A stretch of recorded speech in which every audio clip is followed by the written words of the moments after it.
Item ಯಾವುದೇ ಇರಲಿ try ಮಾಡಿ ಆಚಿ ಚಿಕನ್ ಮಸಾಲಾ. ಆಚಿ ಚಿಕನ್ ಮಸಾಲಾ. ನಿಮ್ಮೇಲೆ ಮತ್ತೆ ಅನಿತಾ ಮೇಡಮ್ ಮೇಲೆ ಮತ್ತೆ ಈಗ ಪೋಸ್ಟರ್ಗಳ ತಪ್ಪಬೇಡಿ ಬ್ರದರ್, ನಾನು ಈ ರಾಜ್ಯದ ಮುಖ್ಯಮಂತ್ರಿಗಳಾದ ಮೇಲಾದರೂ ಇದೆಂಥವು ಬ್ಲೂ ಫಿಲಮ್ ಮಾಡಿಸೋದು, ಪೋಸ್ಟ್ ಅಂಟಿಸು ಇದೆಲ್ಲ ಬಿಡ್ತಾರೆ ಅದನ್ನು ಅಂತ ಅನ್ಕೊಂಡಿದ್ದೆ.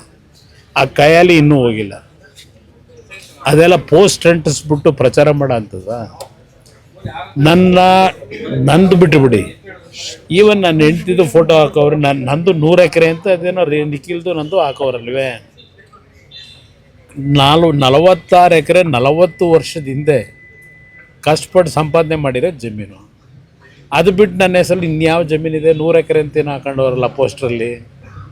ಇನ್ನು ಅನಿತಾ ಮೇಡಮ್ ಅವ್ರದ್ದು 36-37 ಎಕರೆ ತಗೊಂಡವ್ರೆ.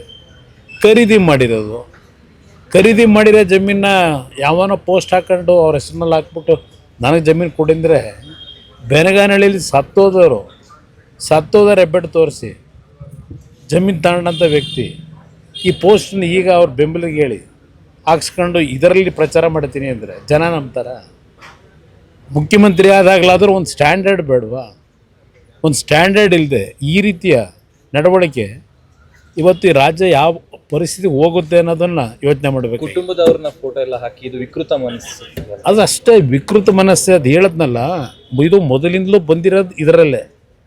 ಈ ಕೈಯಲ್ಲಿ ಬಂದಂಥ ವ್ಯಕ್ತಿ ಈಗಲೂ ಇದನ್ನೇ ಮುಖ್ಯಮಂತ್ರಿ ಆದಮೇಲಾದರೂ ಆ ಮುಖ್ಯಮಂತ್ರಿಯ ಕುರ್ಚಿಗಾದರೂ ಗೌರವ ಬೇಡವಾ?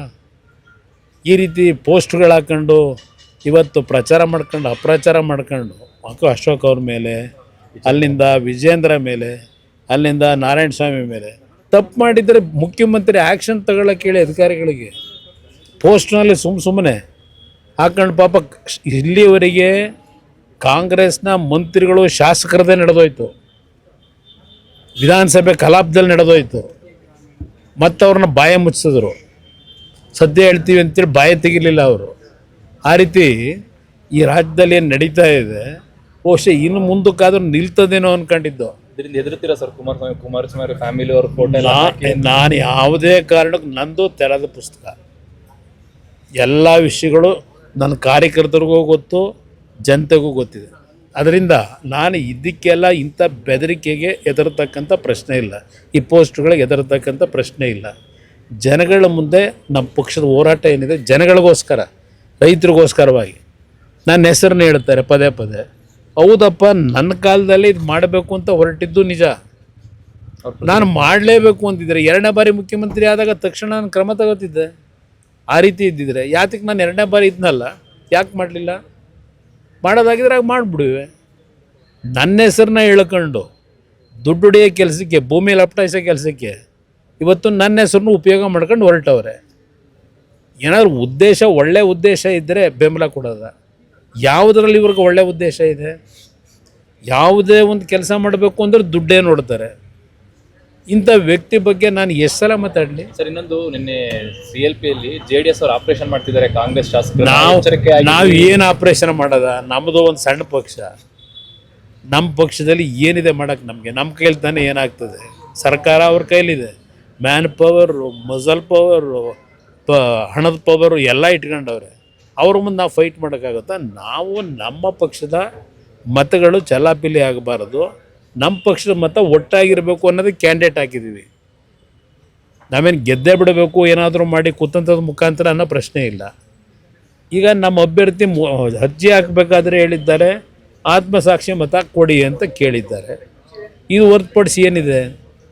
ಇವತ್ತು ನಮ್ಮ ಜೊತೆಗೆ BJP ಪಕ್ಷದ ಸರ್ಪ್ಲಸ್ ಓಟಿದೆ. ಆ ಓಟಿಗೆ BJP ನಾಯಕರಿಗೆ ಮನವಿ ಮಾಡಿದ್ದೇವೆ. ನಾವು ನಮ್ಮ ಓಟನ್ನು ಭದ್ರವಾಗಿ ಇಟ್ಕೋಬೇಕು ಅನ್ನೋದಕ್ಕೋಸ್ಕರ ಮಾಡಿದ್ದೀವಿ ಅಷ್ಟೇ. ಅಲ್ಲಿನ ಆಂತರಿಕ ಭಿನ್ನಮತ ಏನಾದರೂ ನಿಮಗೆ ಪ್ಲಸ್ ಆಗ್ಬೋದು ಅನ್ನುವಂಥ ಲೆಕ್ಕಾಚಾರ ನೋಡೋಣ. ಅದು ಭಗವಂತ ಇಚ್ಛೆ. ಅದೇನಾದರೂ ಆ ರೀತಿ ಆದರೆ ನಿಜಕ್ಕೂ ಆ ಕೆಲಸ ಮಾಡಿದ್ರೆ ಸರ್ಕಾರಕ್ಕೆ ಒಂದು ಬಿಗಿ ಮಾಡೋಕ್ಕೆ ಅನುಕೂಲ ಅನ್ನೋದು ನನ್ನ ಅಭಿಪ್ರಾಯ. ಕೊನೆ ಪ್ರಶ್ನೆ, ಚಲುವರಾಯಸ್ವಾಮಿ ಅವರು ಕುಮಾರಸ್ವಾಮಿ ಅವರಿಗೆಲ್ಲ ಉತ್ತರ ಬೇಡ. ನನ್ನ ಕಾರ್ಯಕರ್ತರು ಉತ್ತರ ಕೊಡ್ಕೊತ ಅವ್ರು ಎಲ್ಲಿದ್ದವರು, ಅವ್ರ ಬಗ್ಗೆ ನಾನೇ ಯಾಕೆ ಚರ್ಚೆ ಮಾಡಲಿ? ಅಂಥವ್ರ ಬಗ್ಗೆ ಚರ್ಚೆ ಮಾಡೋದು ನನಗೆ ಅನಾವಶ್ಯಕ.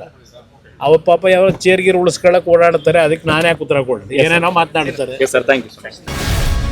ಗ್ಯಾರಂಟಿ ನ್ಯೂಸ್, ಸುದ್ದಿ ಖಚಿತ, ನ್ಯಾಯ ನಿಶ್ಚಿತ.